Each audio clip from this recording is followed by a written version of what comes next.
Hello. I'm excited. Welcome. Hello. Welcome to another segment, the second segment of what is now called BC Stream Scene. We have a name now. Hooray! Yay. I really like the name. It's cool. Yeah. The scene. As per the last time, I am hostess Misaki, your hostess. Joined by my co-host, Luke the Hi. Ghost. Oh, we rhyme. Hi, guys. You're my We kind of do. co-host, Luke the Ghost. I planned it. This is how it's always been. I've just always known. And today's interview guest is Silver D. Fang. Hi, thanks for having me. Hooray! I'm realizing Just act nonchalant like we haven't been talking for the last half an hour. we did the same thing with Addie. We were just like yapping. But hooray! And a quick We learned shout that out. Luke, Oh, he's trying to steal Misaki's job. no. Maybe. What? We discussed prior to the interview, we discussed the lore and origins of what a Gengar is. Some fear may have been instilled, but we trust Luke. I would never. I'm not that kind of Gengar, okay? Luke I'm a said nice not all little guy. Luke really said not all Gengar. Yeah, a lot of the stuff is like Ooh. sinister, evil deeds, and scariness. Chad, if you That's know not me. if the lore of the doppelganger, Gengar is a doppelganger, Doppelganger. Yeah. which I just realized is how Gengar got its name. Doppelganger. There you go. But yes, to divert back to today's task at hand, Silver, is there anything you'd like to say as an introduction to chat? You know what, fuck it, I'm just gonna do my normal. What's up, everyone? My name is Silver D. Fang. I'm your neighborhood pirate wolf boy variety streamer. What does that mean? It means I do what I want. And right now, I want to do I want to be interviewed by Misaki and Luke. Heck I yeah. literally do that every stream and every YouTube video. I like it. Luke That's and I amazing. actually have been talking about this recently about needing like set introduction. A nice quick like, hello, this is I. So it's nice. It's nice to have. Mm. I just started saying shit. And it's Like, I stuck. think I started it as just thinking of Spider-Man, hence why friendly neighborhood is in here. Oh, that's cute. Mm-hmm, mm-hmm. I have nothing to do with superheroes or spiders. It's okay. And that's A-okay. You can still take it. You don't gotta be a superhero to be a friendly neighborhood person. Entity. Exactly. Alrighty. Back to Pokemon. Thing no. Nah! Your friendly neighborhood missing no. Alrighty. Well, Yeah. we'll kick off the interview with a good old what got you into streaming? That is a good question. So, TLDR, I am outside of Silver D. Fang. I am a professional actor. I've been an actor since I was 20. I don't live in one of the big cities that is good for actors. We do live in Vancouver, but anyone who knows Vancouver knows it's great if you are production or animation, but if you are a performer, they do all their auditions in LA and bring them up. Yeah. So Mm. struggling with that on and off for a decade, doing a bunch of retail jobs. One of my coworkers started streaming and was talking about, I've always been fascinated by like YouTubers and stuff like that, but I never had the technical ability to edit something that I would be happy about. And streaming seemed Ooh. like Luke said before, it is live. So there's a little bit more of a understanding that shit will happen. Mm. And oh my Mm-hmm. god, a lot of shit happened in my first year of streaming. My chat knows this. I am not a tech person. I am entertaining. If you can think of something that can go wrong on a stream, I have done it. It has taken me 3 years of doing this to be adequate. Wow. Yeah. I love hearing that dedication, and like clearly there's something that's giving you joy. I mean, to be fair, for the last 2 years of the 3 years, I've been unemployed like Mizaki. Mm. So for Having me, the time to put into it makes a big difference. Bingo. The first year, I was streaming 2 hours, 3 to 4 times a week while working full time.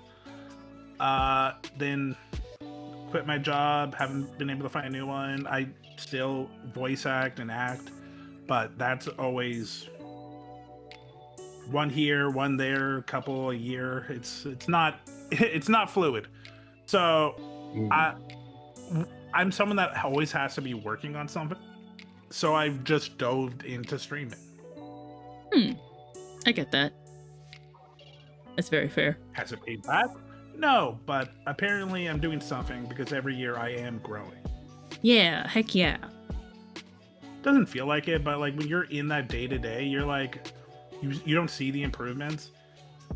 Literally this year when we got our like your channel this year, and I'm like, I feel like I did worse. I doubled. Wow. It just doesn't Well feel done. like it. Thank you. It never That's feels like amazing. it day to day, week to week, because it's always like slow. Oh yeah, But like, yeah, there's improvement. It's just 100%.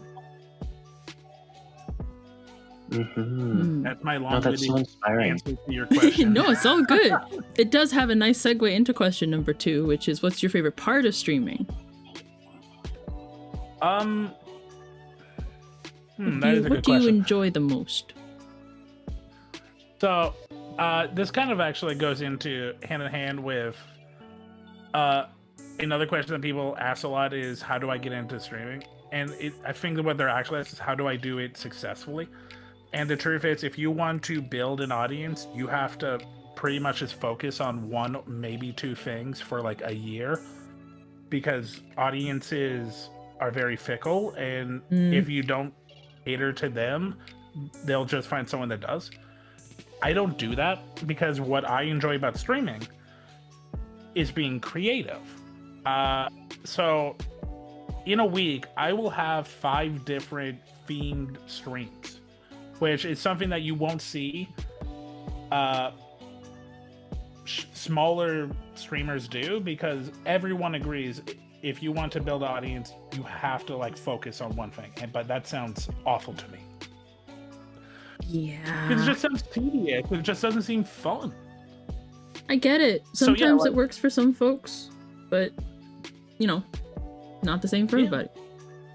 Nah, like this week alone, like Tuesday, I do fighting games, and it's my only day I do like competitive stuff, and I have an audience for that sometimes shows up on other stuff, but usually it's just Tuesday. And then like Thursday, I hang out with other VTubers and do multiplayer multiplayer games. And then we're off, but like Fridays, I'm a part of a D&D group, and then like Saturdays and Sundays, I do game shows because I love creating game shows and stuff. I do monthly Jeopardy.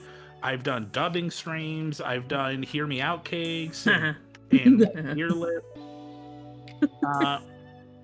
The one thing that I am doing a lot more of, because it does fit my personality and it is getting a little bit of attention, is I do reaction content, and then put it on YouTube, and people are liking them. People like me being opinionated. Can I swear? Yeah. Opinionated fucker. Listen, when I say family friendly as a stream tag, it means the whole family should be there. Supervise your children if you're watching us on the internet. Flaring is A-okay. I like that. Yeah. I love what Lily was saying in chat, that love the commitment to authenticity. I think that's really admirable too. Yeah, that's been a big topic. I'm too old to pretend to be something that I don't want to be. I came into streaming a lot later than the norm. Yeah, I feel that. Bizagi, I think you're actually younger than me. I am. Yeah. No, I have no problem telling people I turned 32 this year. Oh, I'm like barely younger than you. I turned 30 this year. Okay. I started when I was 28, about to turn 29. So when most people streaming at our level is like 20, oh, I feel it.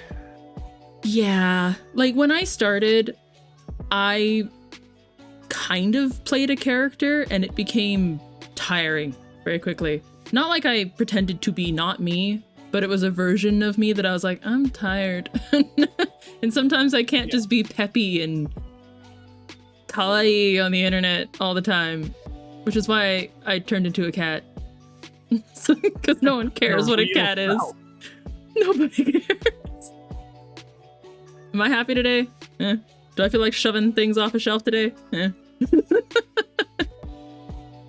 My chat knows that sometimes, like, I'll do a spiel every, like, just talking and, like, updating, and I just go off of my head. I don't have a plan, and half the time it's just me complaining about existing. Ayo. Mood. That's, yeah. It's just me being like, I don't know what I'm doing wrong. I don't know why you guys watch me. Anyway, let's go play Guilty Gear. I think that circles back to the comment about authenticity, because something I've been saying in both friend circles in real life and on chat recently has been like, with the way the world is right now, and I believe that social media is getting better and how people are being more aware that a primed and polished version of you is not the version you want to show people anymore, which is very refreshing. I see a lot of people doing well and seeing a lot of positive feedback from just being yourself. And isn't that just a wonderful thing? Yeah. And I feel like VTubers definitely get that, like, well, you're not showing your face, so you're lying to us. It's like, no. I'm not showing you my face because I have a career and also I want to be a cute little wolf. I'm still who I am. My chat knows there's only a few things I will never tell them, and that's my actual name, my credit card info, and my phone number. They know that I in the Lower Mainland. They know, like, I'm an Aboriginal white dude. Like, they know.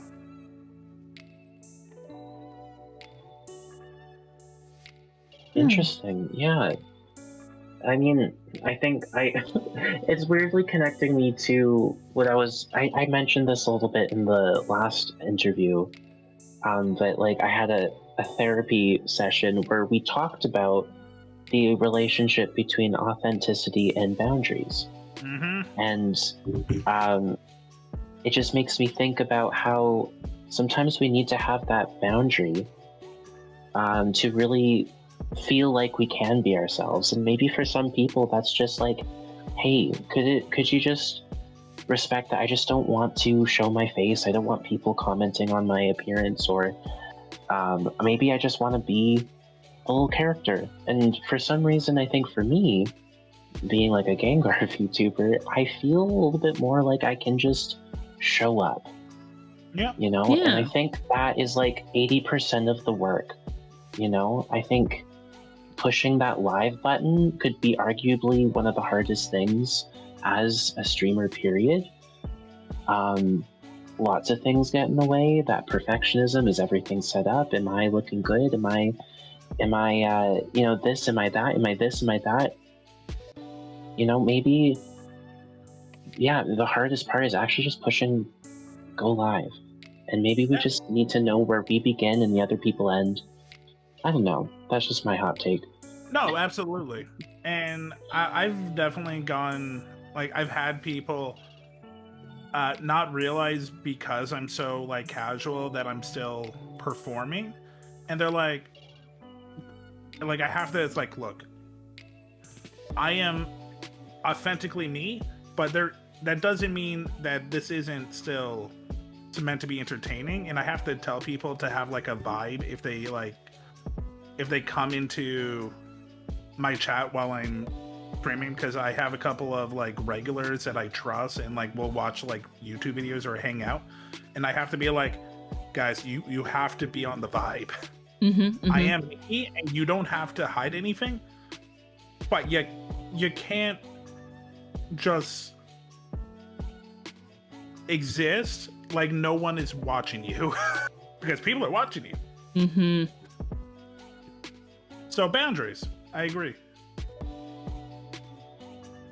Is it big? There's a difference between authenticity and boundaries. Oh yeah. Here.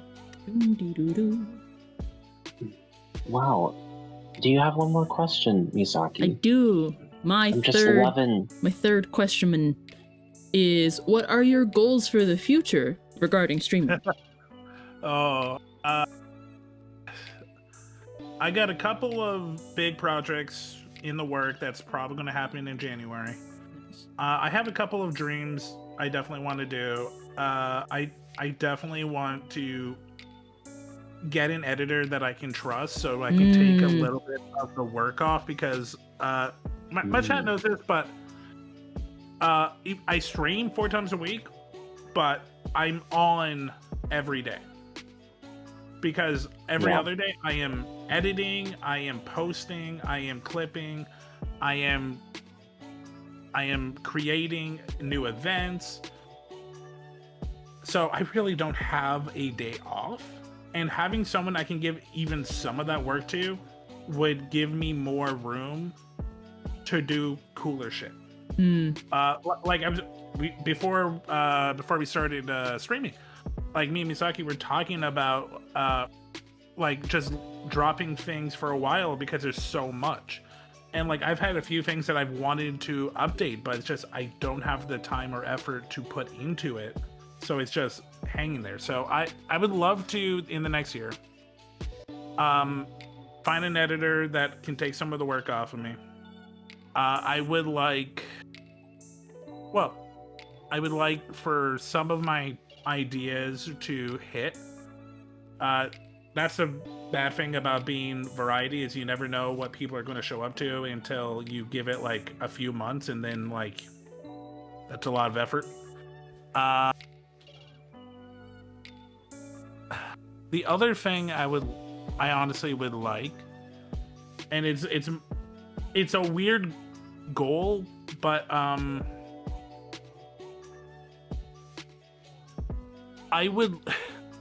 it's something I've been thinking about.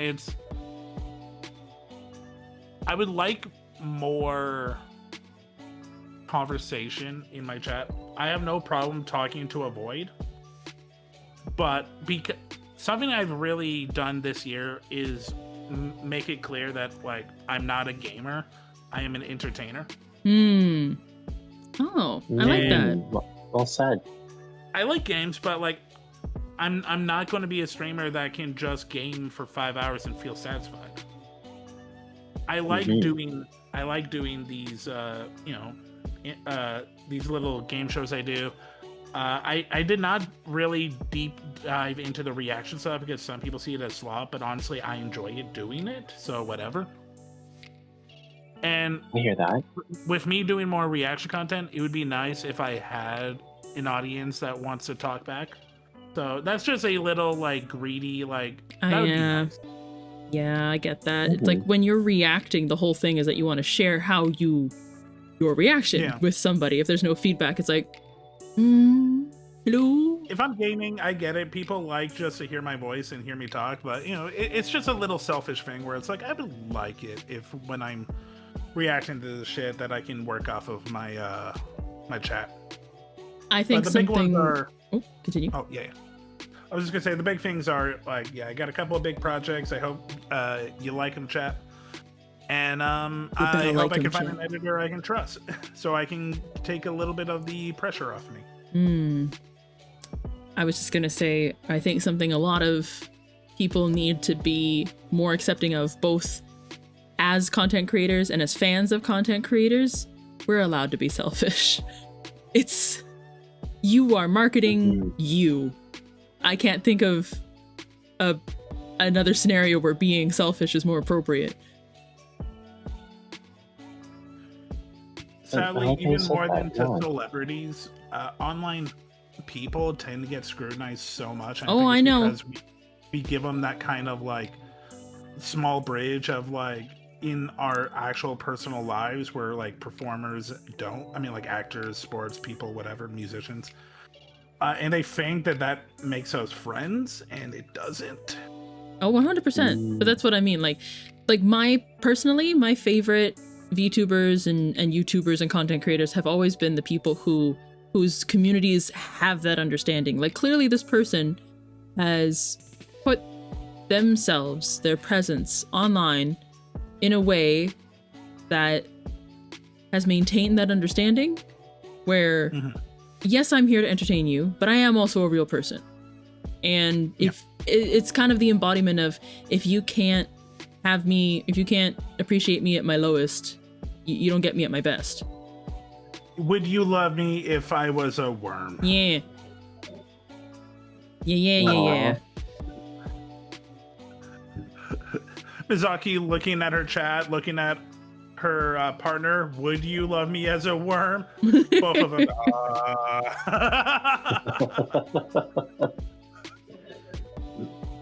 Aw. Yeah. Thank you for sharing all of that, Silver. I appreciate I am your vulnerability. very open with.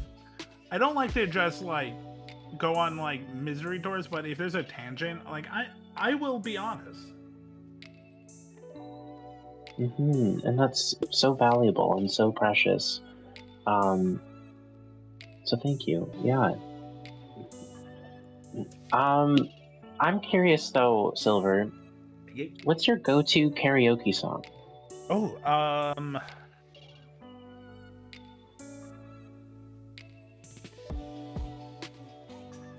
do I want to look good or do I want to fuck around? You know what? Those are both valid answers. Give us both. Why not? If I want to look good,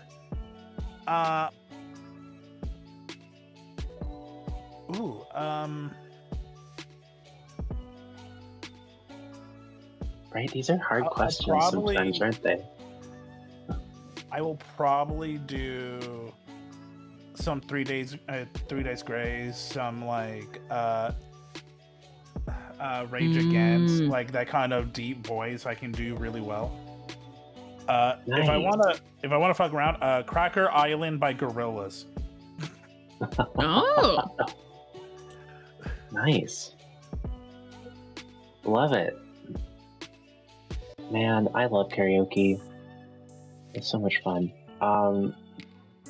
Let's see. What's your guilty pleasure, Silver? Do you have any guilty pleasures these days? Pleasure. No. That's a good question. What do you define as a guilty pleasure? Let's see. Something that like it's that I think of it like chocolate on Christmas, and you're like, this is like I need to have all the chocolate right now. Or I don't know, Misaki, what would you define as a guilty pleasure? Like, I feel like guilt is a very like it depends on the person of what you consider as guilt.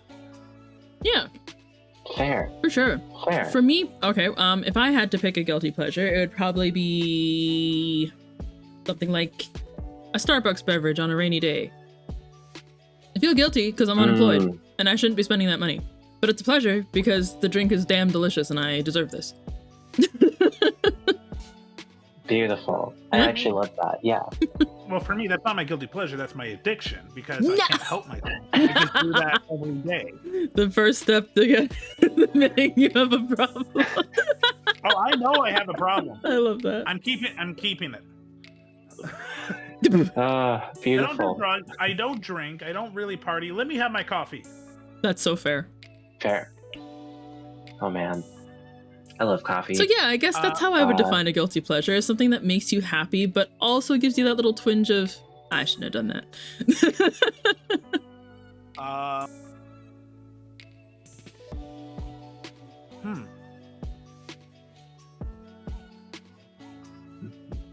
If your answer is nothing because you don't feel bad about treating yourself to anything, that's also a valid answer. Oh, well, that's true. Honestly, reality television. Ooh. Heck yeah. The cliche answer, a lot of people say it, but I do love a good Netflix competition show. I finished Physical Asia. I'm now going through food class wars. Is that Physical 100 where they're like, it's like a bunch of bodybuilding guys? So the first 2 seasons with Physical 100, this is technically the 3rd season. It's Physical Asia because it's 8 teams of 6 people each from 8 different Asian, in air quotes, Asian countries. Let me tell you the 8 countries that competed. So you got South Korea because it's a Korean production. You got Japan because Japan. You got Mongolia, which is a fun one. Shout out to Team Mongolia. They were my favorites. You got Team Thailand, Team Indonesia, because for anyone that doesn't know, Indonesia, like for some reason, has just become like the online entertainment like destination. Yeah. So many companies and studios just pop up in Indo, and I'm here for it. We got the Philippines because the Philippines are honestly like, they're low key, but they're like everywhere. So everyone knows a Filipino person. Also, they got Manny Pacquiao, and like, if you get Manny Pacquiao, yeah, Philippines, you get a whole country. Philippines. For anyone that doesn't know, Manny Pacquiao was the world boxing champion and is still seen as one of the greatest boxers in history. And he's kind of seen as like a Filipino legend in the Philippines. Heck yeah. Heck yeah. Heck yeah. So we can all agree that those 6 are Asian countries, right? Uh-huh. Yeah. The other 2 were Turkey and Australia. Huh? What? So you just see these like 5'2" to 5'5" Asian teams, and then here's Team Australia. Even the women are like 5'10" or above, built like Greek gods, and every Asian person's like, "Oh my god, look how buff he is." It's like, what do you mean? What do you mean Australia? What do you? I'm speechless. I know. Speechless. I do know Turkey is technically part Asia, part Europe, but let's... That's why I was like, okay, when you said Turkey, but Australia? But Australia... Listen, I'm 3 decades old, and never has anyone told me they thought Australia was part of Asia. Australia with all the letters to spell Asia, so it counts, Allie? No. I'm gonna tell your wife. No.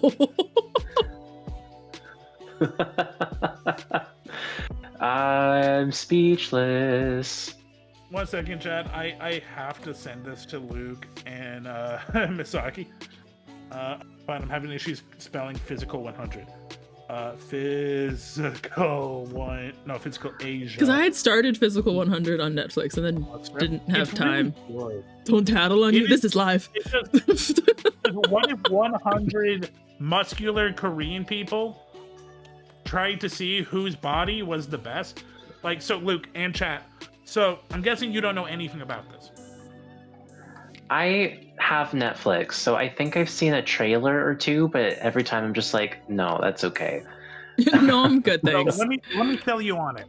What if we got 100 athletically built Koreans to compete Okay. to see whose body structure is the purest apex by doing random survivor style challenges. Yep. Also, they get a Wow. plaster bust of their torso. They do. That was actually They really funny. lose, their torso gets destroyed, signifying that their body is lacking. Wow. And It's they actually get really a cool little- the way that the bus doesn't have their face. It's just the chest area. The very first episode when they're all wandering in, they're like they're looking at each other, being like, "Who's this? Who could that be? This person's so built." It's actually really cute. They're all like kind of in awe of each other. I also find it funny that Misaki is like, oh, is that the one with all the buff men? So it's 50 men and 50 women. No, I said buff people. Oh, I heard buff men. Maybe that doesn't- But yeah, no, yeah. I seen like the first 2-3 episodes of season 1. and it's not just athletes. So they got Olympic athletes, they got military people, they got just like blue collar people who are buff. They got Yeah. like firefighters and like a dude that just does like electricity who happens to also ice climb on his days off. There was a car salesman that was like the strongest man in Korea.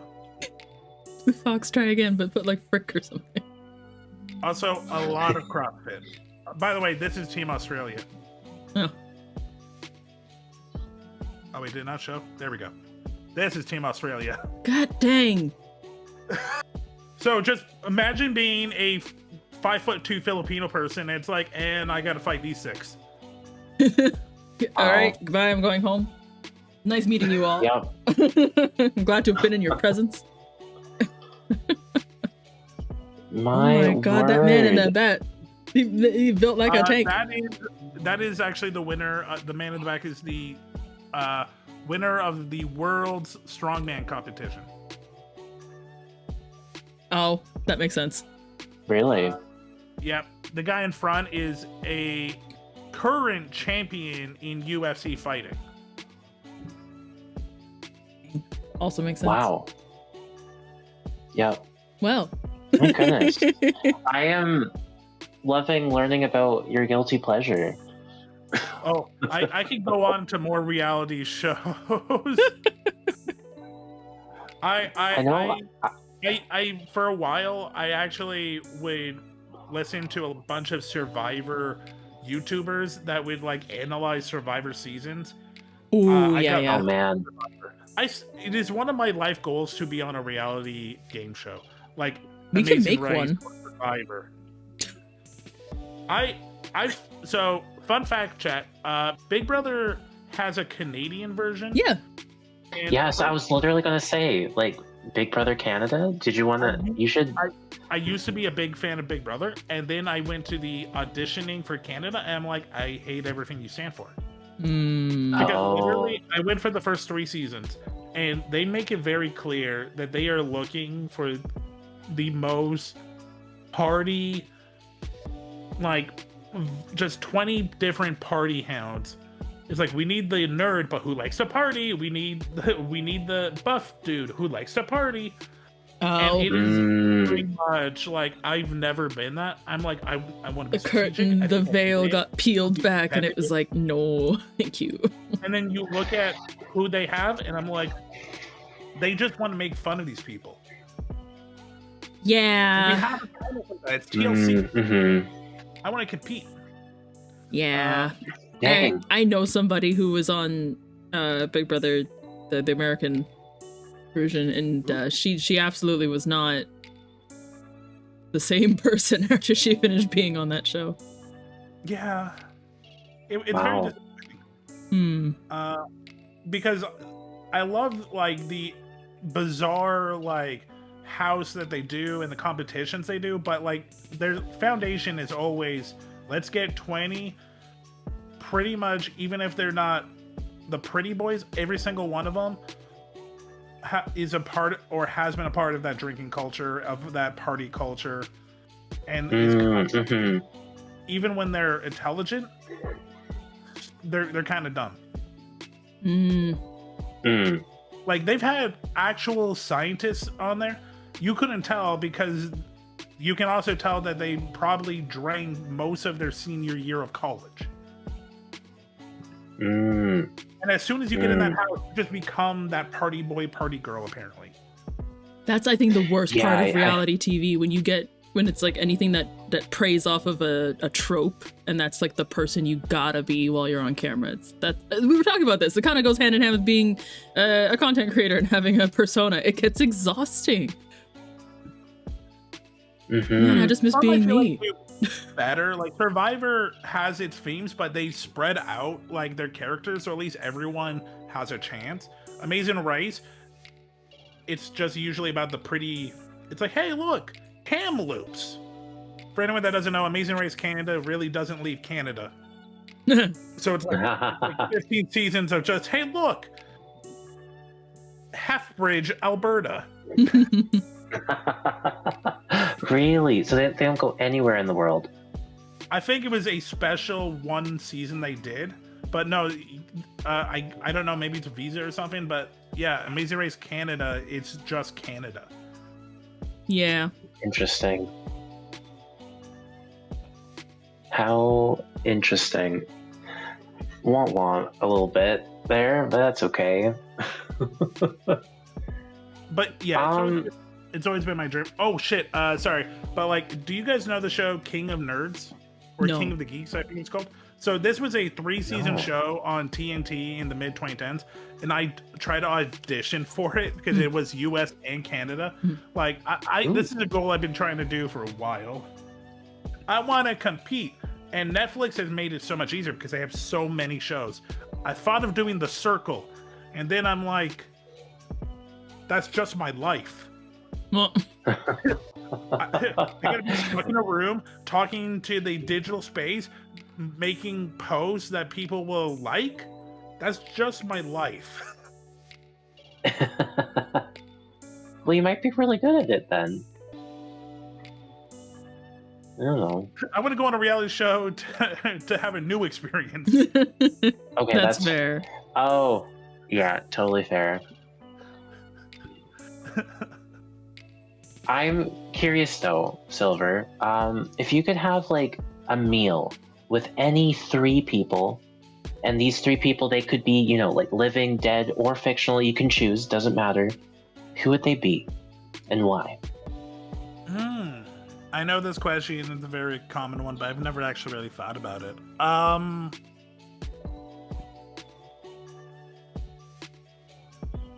It's always fun though. I always enjoy these No, answers. absolutely. You know what? I have a dumb answer, and give me a second so I can figure it out. I need to hear them all.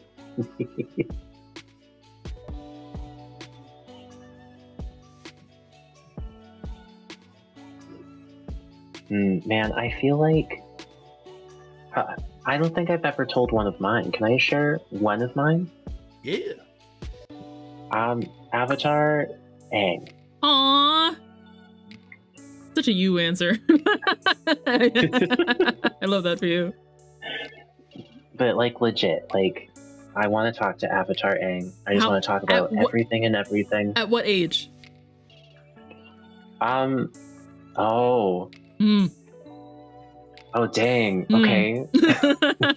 When?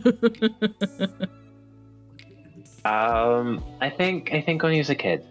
Yeah, you I want think when he was a kid. 12-year-old Yeah. boy I in do, the iceberg? actually. Yeah. Aw. Oh, Hunter got me. Clocked. Clocked. A good answer. Any ideas on your? Yeah. Anyone else? I would like to talk to Proconsul, the ancient Roman.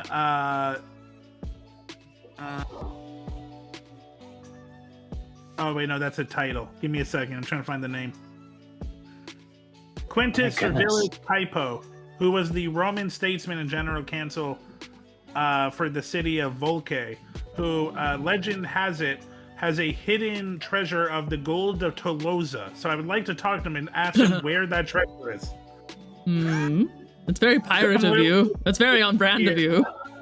Looking at Wikipedia of lost treasures and who could tell me these treasures. Who might know where the treasure of Amaro Pargo is? Off of the Canary Islands. Oh my goodness! I was not expecting that. I would want to take the brains of anyone because it's like cool. I can't use that information because it's only relevant to you. So I'm like, how can I get something out of this? Oh shit! Here's something I didn't know about. There is a possible treasure trove located in a large hole on the island off the coast of Nova Scotia called the Oak Island Money Pit. Treasure? So next, are we going for treasure? So Twitch Vancouver road trip? Anybody? Yeah. Grab your shovels. Let's go. Pickaxes. Let's go. Interesting. Man, we're going to Nova Scotia. Ironically, for that, I can get Franklin D. Roosevelt because apparently he was a part of one of the groups trying to find it. Really? Roosevelt? I just get President Roosevelt, and I don't want to talk about his career. It's like, okay, Oak Island, where's the treasure? Where did you not look? Having a whole moment. Is Franklin his first name? Franklin D. Roosevelt. Who's Theodore Roosevelt? His cousin. Oh. FDR was the president during the first part of World War II. Theodore was in between World War I and World War II. He's the one that opened a lot of the national parks. He was the one with the cool mustache. Okay, because I was gonna say I actually only know Teddy Roosevelt for Teddy, and he's Robin Williams. Night in the Museum. Yes, Robin Williams played in Night at the Museum. Yes. I know nothing about politics unless it's been introduced to me in another media. Well, for about 80, 90 years, FDR had the title of the only president to be elected twice, but not in a row. Because every other president, either they do one term or they do 2 terms back to back. FDR was the only one for a long time that ever did one, skip, and then another, until recently. Huh. Yes. Yeah, that makes sense. Interesting. My smile. Anyway, not bad. Huh. I love that answer to the question. That's amazing. Yeah, okay, how about this? What's your favorite Pokemon? I am a Gengar. I need to ask this question. Scizor. Scizor! It's been Scizor since I was a kid. I've always loved the design. When I got into like competitive gameplay, I've always loved his ability Technician. When his Mega Form came out, I loved the look of that. And it hits like oh my gosh, you're talking my language. Whole oh my answer. Gosh. Let's go. Dang, I love Technician. It's such a good, fun man. Bullet Punch Technician is just so fun. There's only a few things that can handle a regular one, and then you add a Sword Stance, and it's like boom. And it doesn't feel broken because like you have to like really play around it because it's 4 times weak to fire, and even the most basic of a normal type can get some kind of fire move. Absolutely. Oh man, Scizor was fun. Scizor is fun to use. Man, anyways, sorry. I could nerd about Pokemon for hours. Hunter knows about this. It's your brand. It kind of is. It's me and anime. Absolutely. Oh, I can go off on anime. Ask the question. Okay. My brand. Ask the question. Okay, the question. What's your favorite anime? Oh, is that the question? That is the question. It's Baccano. Oh. That's not an answer I hear very often when people ask, "What's your favorite anime?" Why? Well, first of all, I've been watching anime for a long time, but also we're only 2 years apart. I understand. You also been watching anime for a long time.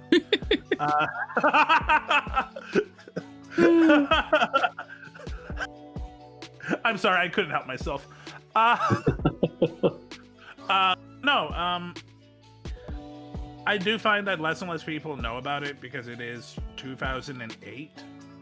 But it's like, to this day, there isn't really anything that I think has hit the vibes as much as Baccano has. So for anyone that doesn't know, Baccano is an anime that takes place in late 1920s, early 1930s New York, and it is 3 stories all happening at the same time. Some episodes will go back to back. Some might be full on about one of the time periods. So it's 3 different years. So it's 1928, 1929, and 1933. And 3 stories all connected to kind of this event that happened in 28, which is what we look at. And then 29 is about some of the side actors coming together of the bigger story. And then 33 is the kind of like one of the I'm trying to be vague because I think people should watch it. Mysteries of what happened in 28, and it's all happening at the same time. It's not like, okay, first few episodes 28, first few episodes 20. No, they're all literally happening at the same time. So it's 3 disjointed stories that it's just like we are learning like the first couple of steps of each story at the same time. The middles are all at the same time. The endings are all around the same time. And it's about 11-12 episodes, and then there's a 4-episode OVA, which is kind of just like a small little just amuse bouche that isn't really important, but it's enjoyable. And it is a story about gangsters, war, immortality, and just human and just human understandings of friendships, family, and just connections. And it's also one of the best English dubs because people really hit the New York accent. Yeah, I found, especially like for that time period, a lot of people will be like, "Oh, English dubs are kind of bad," and I feel like how do I say this? The specific shonen series that became mainstream kind of set that standard, that way of thinking, because it's really difficult to throw yourself into an emotion for something like a fantasy world versus historical or slice of life. You know, like you can understand what that place is in history. You can be like, this is that mindset, this is who I am. Versus being like, I'm a ninja, believe it. no hate to the Naruto dub, but you know what I mean. So yeah, I agree that Baccano has an excellent English dub. Cool. That's awesome. I unfortunately, most of my anime knowledge is the 4Kids Saturday morning cartoons. And I loved it. So you know what?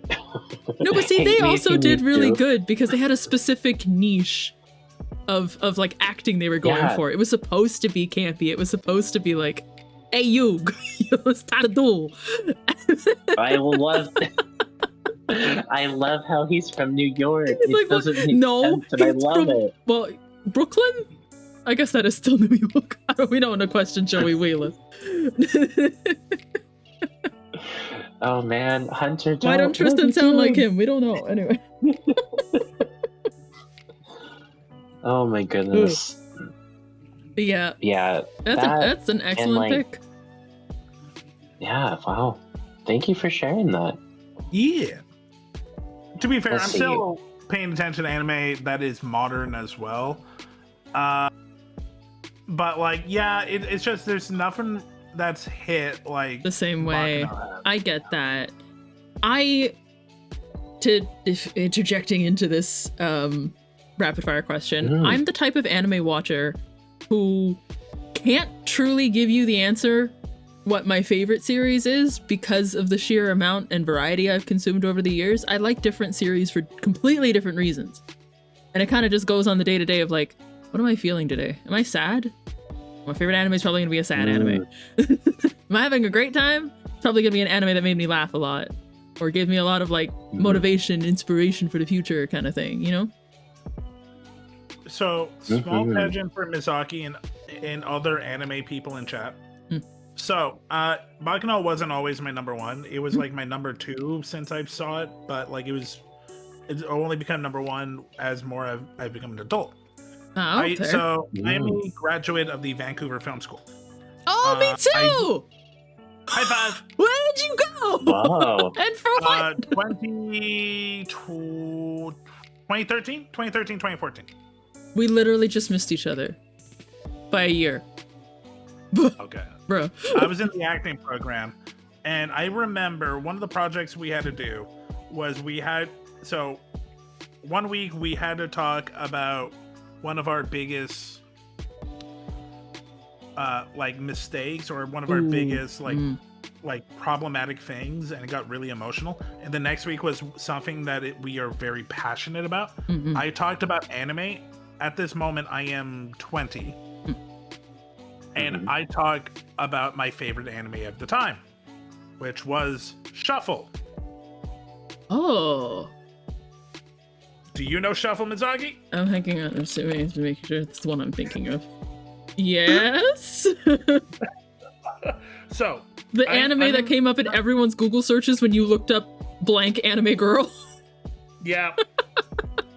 So I am speaking to a group of acting students. So none of them are really into anime. They're very more into film and like live action. And I'm explaining to them the concept of a harem anime. My teacher, by the end, it's like, okay, so that's the harem man. I'm like, God fucking damn it. I mean, hey, there are worse things to be known for in your college experience.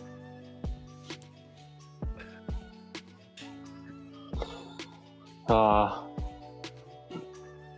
love that though.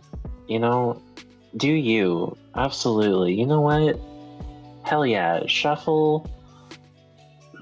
Exactly. It makes me think of that one. It's a clip from Family Feud where Steve Harvey, the question is, name something you'd like to have two of on your bed, and the guy unapologetically immediately is just like, women, Steve. Oh. And his opponent across from him just nods, goes over and does like the man handshake where you clasp hands and then chest bump into the hug, you know? It's just like, sometimes. I think I've seen that clip. He's like, I gotta give it to him, Steve. Women. Women, exactly. Right out Oh there. my goodness. Sexy grandma or naked grandma. Oh yeah, something you don't want to see, naked grandma. Oh my god, Family Feud. No. I'd never realized how unhinged Family Feud was when I was a child. I was just like, I don't understand what that Family means. Feud is a great time. Oh, good heavens. Man, oh man. I've got an interesting question here. Silver, what's something you wish you'd learned sooner? Ooh.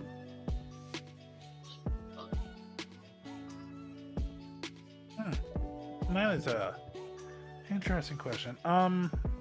Tone shift a little bit. But yeah, curious. I wish I learned younger, and this is something I think we like. It's something that like millennial, Gen Z, Gen Alpha. I think we all kind of feel, and we all kind of just because of how we worry, because of when we're in school, we feel so helpless, and when we're first given a chance, we feel like we have to take it. I wish I could have told myself in my early to mid 20s that it's okay to pivot. It's okay to not absorb yourself into one thing to try to feel like you make it. Because for most of my 20s, my focus was acting. My focus was being an actor. I put everything aside. Everything else was to just make sure that I stayed functional. And it wasn't until I kind of had to step back because I was just getting more work in my retail job, and my mom had cancer, that I realized that I have really nothing to show for it. I'm back in acting because I love what I do, but it's not my main focal point anymore. If something comes up, great, but I wish that I didn't put all my eggs in one basket, and that I didn't feel like I have to focus on this one thing, because if I don't do it now, I'll be behind everyone else. Because I'm still behind everyone else. Like bills are getting higher, and now it's even harder to find work, and it's I get that big time. And I feel like every millennial, Gen X, and Gen Alpha feels that way, because it's kind of in the world that we have, that there's nothing guaranteed for us anymore. Like we can't just go to school and get a job, because in the thing that you went to school for. You can't just have on experience in a thing, because people want even more, because it's so competitive just for a basic job. And I kind of wish something I'm doing now. One of the things I'm probably going to do in 2026 is go back to school, just so I can expand my my skill set. And I wish I did that a lot earlier, in like my mid 20s, while in like still being a performer. But I wish that I also gave myself that opportunity I get that. do multiple things. But when you're 20 something, you feel like, if I don't put 100% in this, I'm going to fail.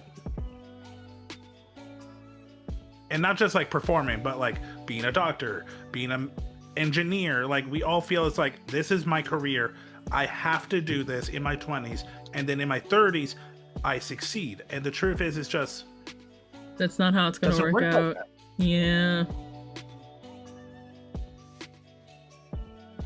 Man, yeah. do I feel that? I think something I can't remember the specific phrasing and wording of a post I saw, but it was someone talking about Friends, the TV show, watching it at like us, our generation, watching it as kids, growing up and like thinking of them as the standard of what you could be as an adult. You would not only have this close-knit friendship with specific people that were like within walking distance in your building on occasion, but also that they all had jobs. And even Joey, who doesn't have a real, steady income all the time, is still doing fine. It's like, now hold on a second. Now that I am their age, what happened? New York? In New York, yeah. Jeez. I get that, yeah. Even modern, like, sitcoms kind of make it look rosy. Like The New Girl, which I know is like a decade old, made it seem like you can just live doing some kind of like sports job and some kind of like bartending with only 3 other roommates in LA. It's like, nah. I don't even know what was Phoebe's job. Phoebe was a masseuse who also played the guitar at coffee shops. Right. No, I knew about Smelly Cat. I was like, what's her other job? Oh, that's amazing. Yes. Rachel was working at the coffee shop for like the first 3 seasons. Yeah. And it's like, how are you affording rent? With her does Monica pay the rent? Chef, with her sous chef roommate. Because at that moment, like, she That's wasn't what Monica even a was, chef. right? Yeah. I would, you know what though? I would believe that sous chef, knowing them personally, like hers and Rachel and Ross, no, Monica and Ross probably had the 2 jobs that I would be like, yeah, you can maybe live the life that you're living.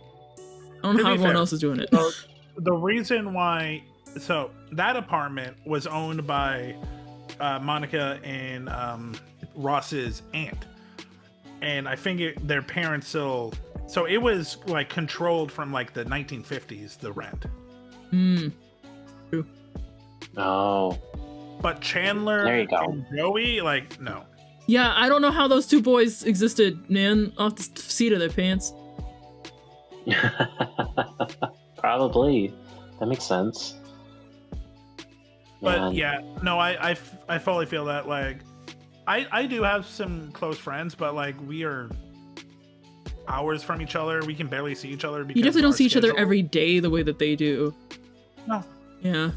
Mhm. because we all are working like either 9 to 5 jobs, or we're working jobs where we're always on. And like, if we don't schedule a month ahead, it's like we just can't. I hate adulting sometimes. But honestly, that's one of my favorite things about streaming. And I know 100% it's not for everybody. It's not the same equivalent of serotonin as seeing people in person. But if I can talk to one friend online, even if it's just text, I'm okay, you know? That reminder that like there's a person there. We are friends. Life is fine. And I think that's what I like about how I use Discord. Chat, this is something we were talking about before stream started. But Discord's rough. you know, when you treat it as like a casual hangout, like the equivalent of walking into your local coffee shop and just being like, hey, how's it going? That's like how it works for me, I guess. No, I fully do that vibe as well.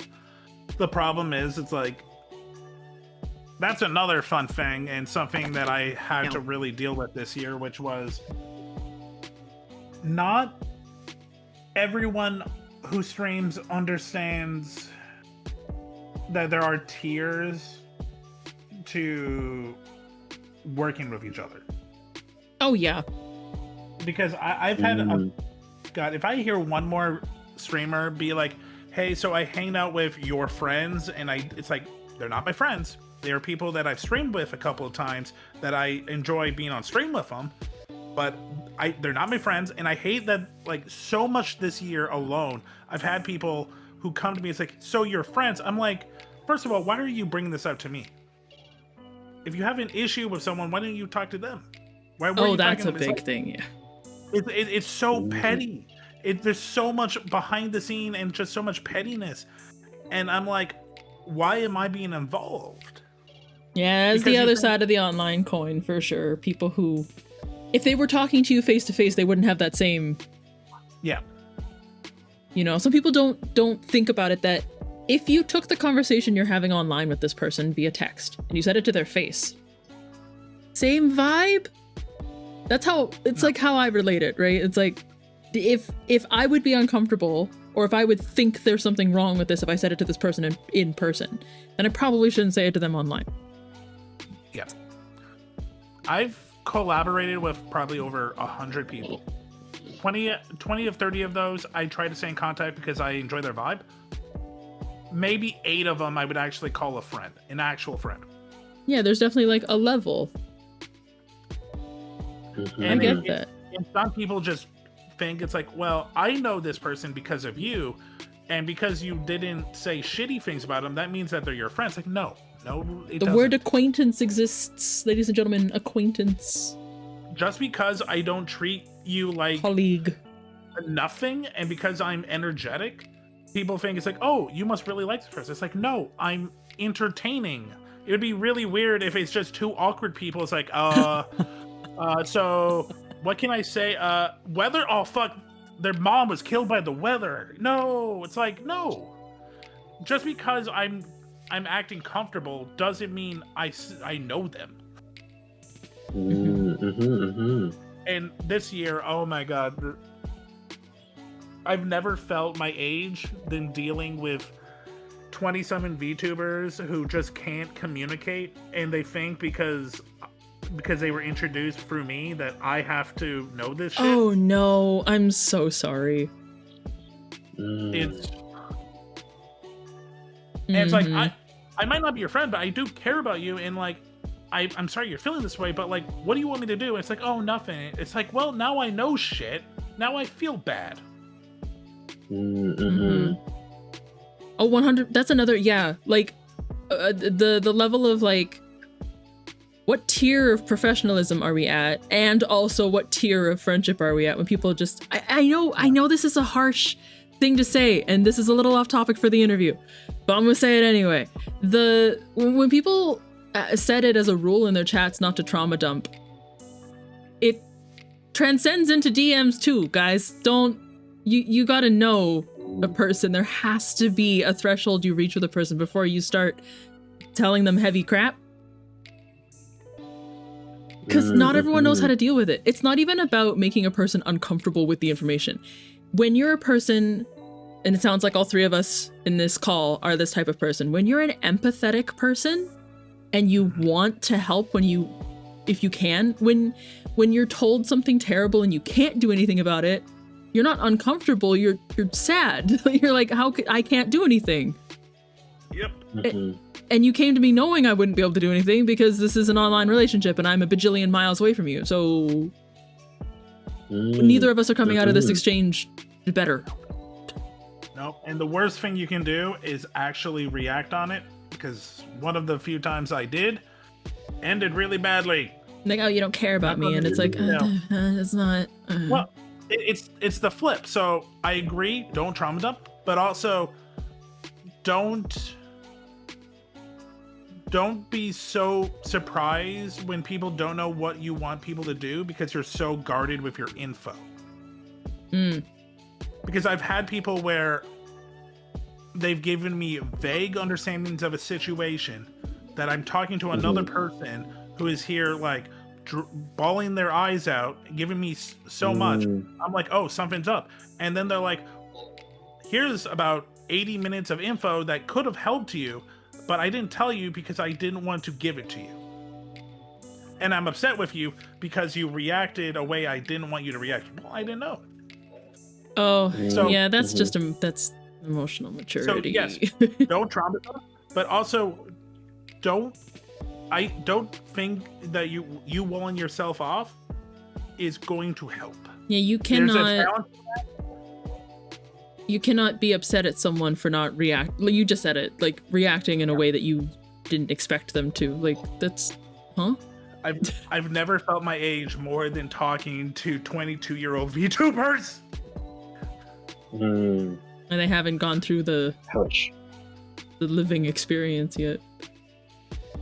It's rough, right? Because we were talking about this earlier. Your earlier answer to one of Luke's questions, like something you wish you'd known. Hello? Something you wish you'd known sooner, and how your younger self treated yourself.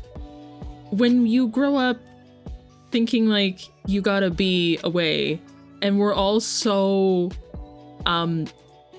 the majority of teenagers are people pleasers to other teenagers, right? Because you want to fit in, you want to be perceived by your peers as like a good and cool person.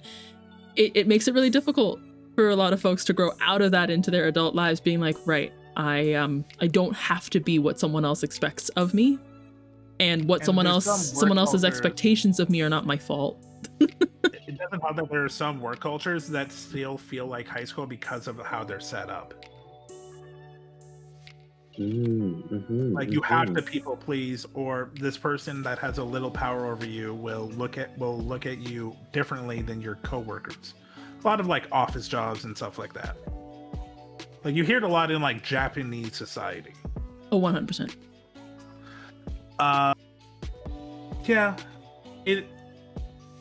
it's exhausting, but I do love what I do, and I love doing the event stuff that I do. But it's just, you never know. You also, you know, you live and you learn. Sometimes it'll just be, I'll keep doing this event, but maybe I'll curb how many people.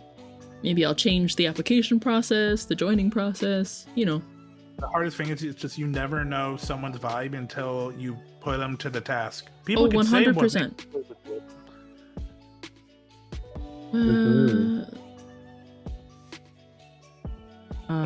Hunter has a question.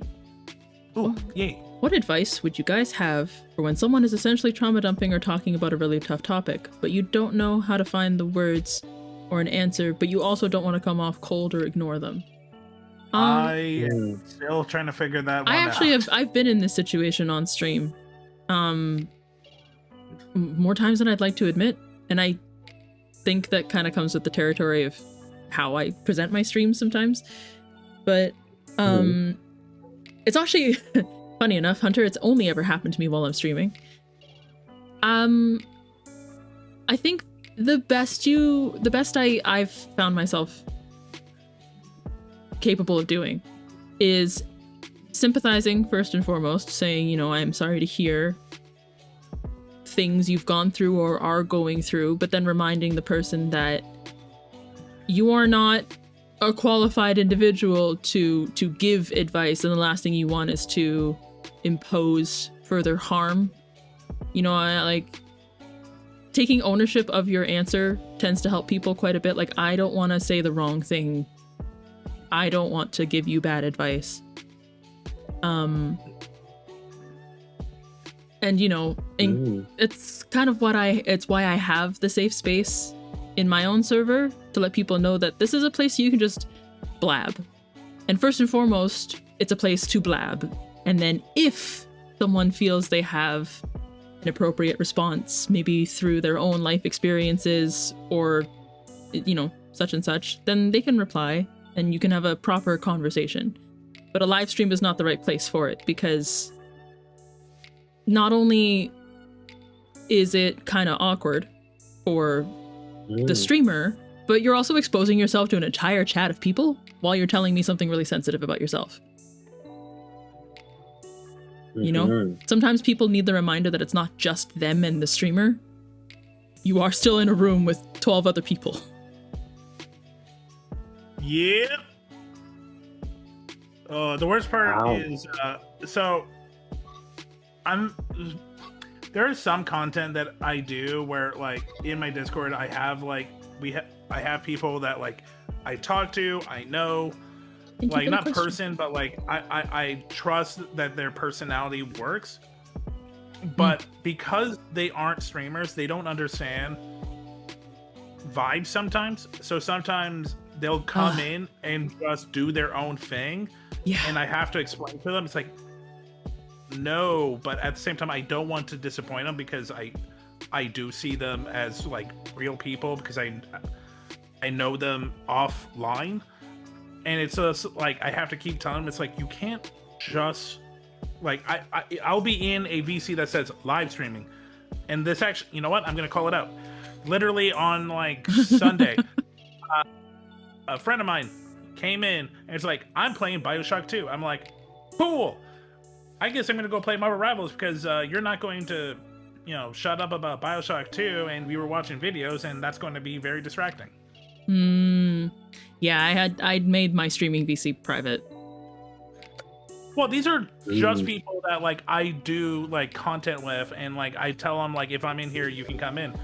And usually, in like 90%, they know, like, if you're in here, you're on stream. It's just, yeah, it's just understanding that, like, you have to do that every time. No, 100%. I have it as a rule in my server. If I'm in the streaming VC, you can only join if you're going to participate in what I am streaming. And I tried telling them this, and I know it's hard. It's so hard. It's like, sometimes it's tough love. I don't want to tell you to get out, because I know I'm going to hear it later, but like, come on. Honestly, no, sometimes if you already have the rule set and in place, like you as a streamer, as a person, have set your boundary, and that person still isn't, as my gentle reminder I've done for a friend or two over the last 5 years, it's just been like, I'll hear them out, whatever it is they came into the chat to say, and then I'll follow up with, are you joining for blank activity that I'm currently streaming? And thankfully, both times it's been enough for them to be like, oh no, sorry, I'll see you later. But I get it sometimes. I have one more thing that I want to do in 2026, and it's literally that, is just boundaries. Be more like, hey, if you're not going to focus, you gotta leave, and just hope that they have the maturity to understand that it's not me dissing them or like what they have to say, Mhm. but they realize that even though streaming is a casual thing, it is still a job to me. And sometimes it's just about the Mhm. focus. Like, you know, I have the ADHD tag loud and proud on my own streams because I need people to understand if I get too far off topic, I will forget everything I was supposed to be doing. And I can't do that while I'm live streaming. There was definitely a task that started and I needed to keep doing. Even if it's a video game, I definitely don't want to forget what I was doing in a video game. I have the directional sense of a rock. So Mm. So I was not paying attention to chat because I was doing stuff in the background, and I just realized my head mod has been in chat this whole time. Hey, Blue. Aw. I'm not talking about you. You're fine. hi. Aw, I think No, it's valid to no, I ask for a think- level of professionalism when you're putting yourself out. Yeah, exactly. Yeah. Okay, good. You know. Mhm. Yeah. Aw, love it. Well, if I may ask a wrap-up question that's just been sitting in my brain and it's related to Luke's last question. It's a complete topic subversion for how we ended up here. Speaking of ADHD, I don't know how we got here. Considering what Luke's last question was. But What was it? I don't even remember. Luke's last question was, what's your favorite anime? Is that literally the last question? Well, Yeah. no, I must have asked a different question. Was it like, what are you? I already forgot. What? I'm pretty sure you asked about favorite Pokemon. What's your favorite anime? I don't think you asked. And then I did a tone shift. It was like, what do you looking? What do you want to change? What's something that? Oh, what did you learn? Yeah. Something you learned that taught your younger self? What did you learn sooner? Something you wish you'd Ironically, I learned think that sooner? was Yes. more anime. Right. Yes. Cool. Cool. You're What so do you wish you'd correct. learned sooner? You're so correct. That makes way more sense. I Yeah. was like, how did we get here? But the question that's been on my brain was, because you'd said that, you know, you do still pay attention to like newer anime. What would be your favorite anime from like the last 5 years? Oh, last 5 years. Oh, that's a lot easier. It is either Apothecary Diaries, Yeah. Sorry. because I think Apothecary Diaries taught all of us that we all want to get into a soap opera. Listen, a Chinese period soap opera, especially. It's good stuff. Oh God, it is straight up just a Chinese soap opera, It's so good. but everyone, it's just so good. I love them all. Sorry, you said so Oh, yeah. either Apothecary Diaries or Or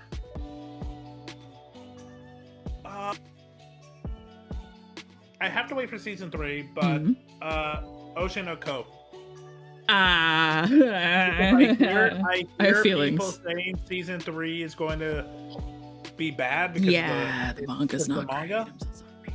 I'm so sorry. But as of the first 2 seasons, it is a great understanding of being a performer. Of the idol industry in Japan specifically, but overall, Idol yes. industry, reality television, Oh, yeah. Being a streamer. Broadway, being a streamer. Ugh. Like, I love the details it goes into being a small actor. Mhm. So it really hits me. Yes, there's also a It mystery did- element of It like did who the so real well devs. until it Honestly, whatever. didn't. The first season Apparently- wrecked me. The first season of Oshinoko, the first episode destroyed me. I was very not Season okay. 2 got me into the concept of 2.5 Japanese musicals. Hey! There's some really fun ones out there. If I knew Japanese, it would be better. Never too late to learn. Eh, Never. look, if years of French didn't stick, I'm not gonna lie to you. I say this to people unironically. Watching anime, watching slice of life anime in Japanese with English subtitles on does actually make a difference. You pick up on a lot more than you'd think because slice of life specifically repeats a lot of day-to-day phrases. I'm going to the store. Mm. Where are the police? Where's your toilet? Hello, nice to meet you. Hi, I work at. Those come up a lot in the slice of life. The fantasy anime see. can't help you. No Okay, one's so talking look- about Soul Reapers in real life. Okay, look, we watched both seasons of Apothecary Diary, and that is our Japanese experience. We learn about concubines. We learn about Chinese medicine. That'll get us into Japan. Honestly, she does also say a lot of standard things like this affects the body. This do Yes, not because if I'm eat. going to Tokyo for a vacation, I need to know this is how it affects my body. Yeah, Mm-hmm. yeah.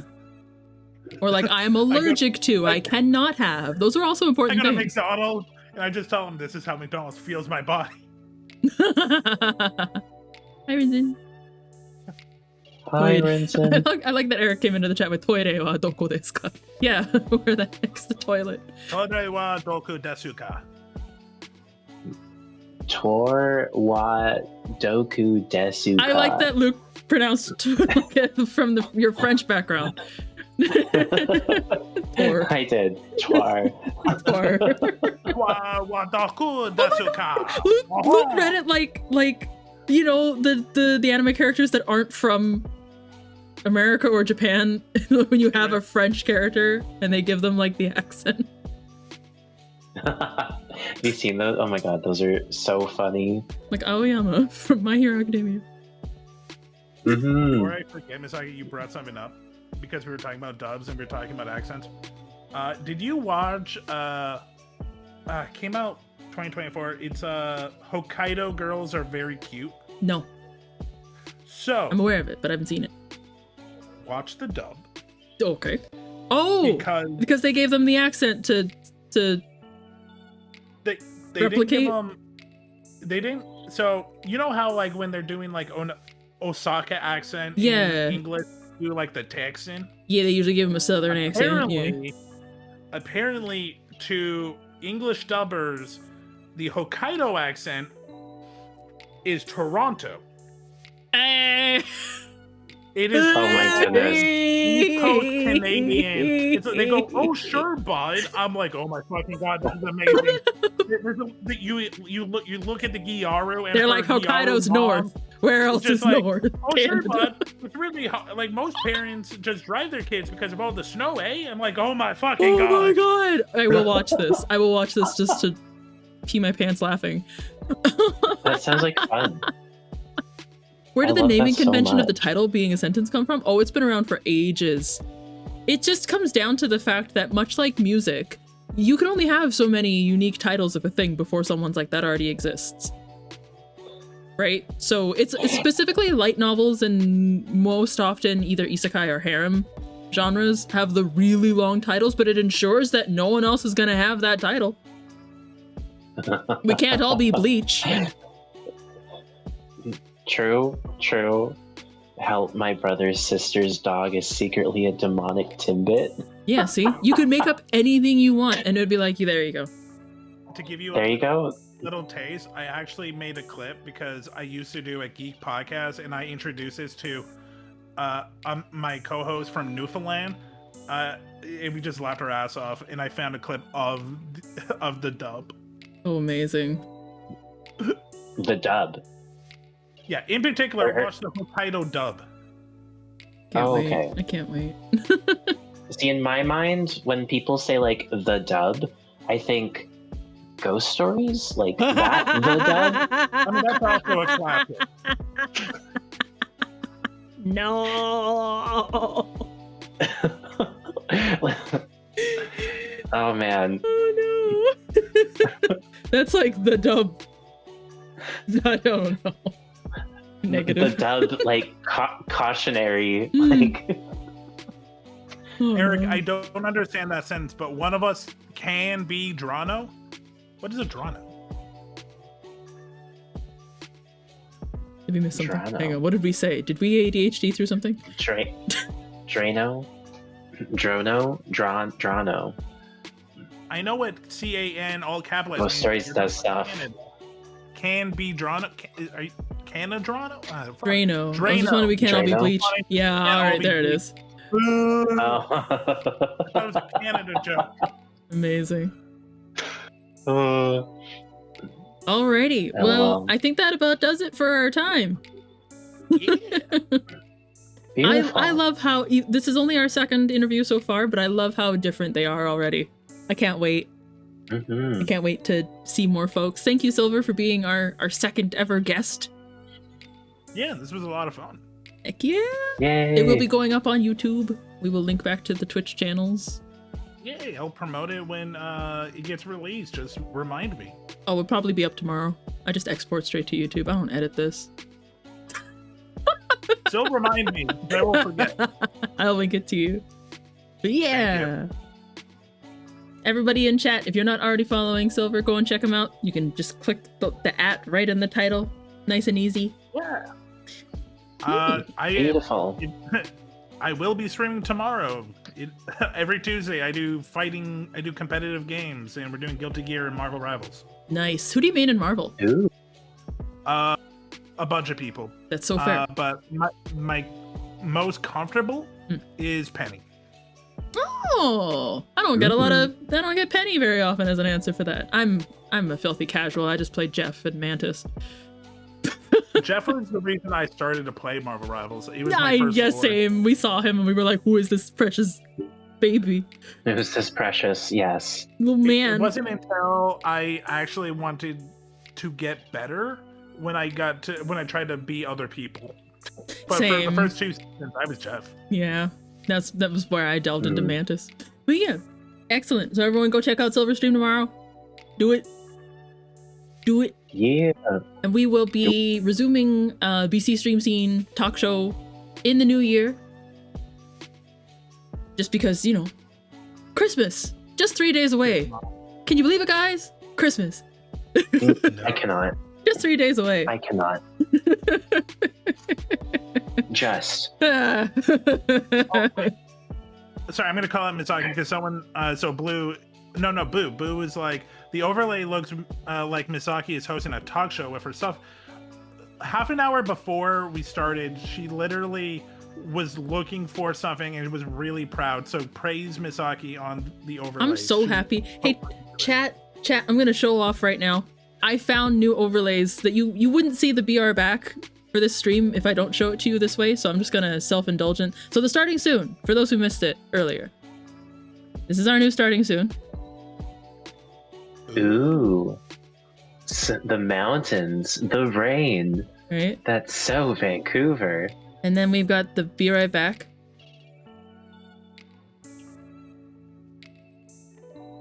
Ooh. Not gonna lie, that kind of does look like you're in that like Glengara College Right? area. Right, doesn't it? Doesn't it? Oh god, what's happening? Dang. You're just on a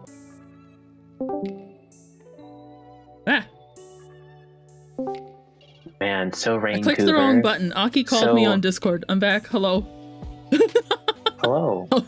I'll get to that in a second. Oopsie daisies. And then No problem. and then our ending screen. Look how pretty this is. Oh dang. Right? Oh dang. Is that like a bridge getting built in the background? Boy, Right. oh boy, do I know about bridges being built. oh, that's just support man. So It'll never be shout out to Spellbinder Art on Etsy. or Lionsgate. One of them will never be fully built. No, the Lionsgate is done. True. What? Okay, then Portman. Okay. I was like, the Or is it- Lionsgate's been done. Yeah, I think it's Portman. Lionsgate's good. Literally, they just gave up and are building a typical. exact bridge right next to it. Nah. Oh my goodness. Oh man. Metro City construction is bullshit, chat. Yeah. Mm-mm.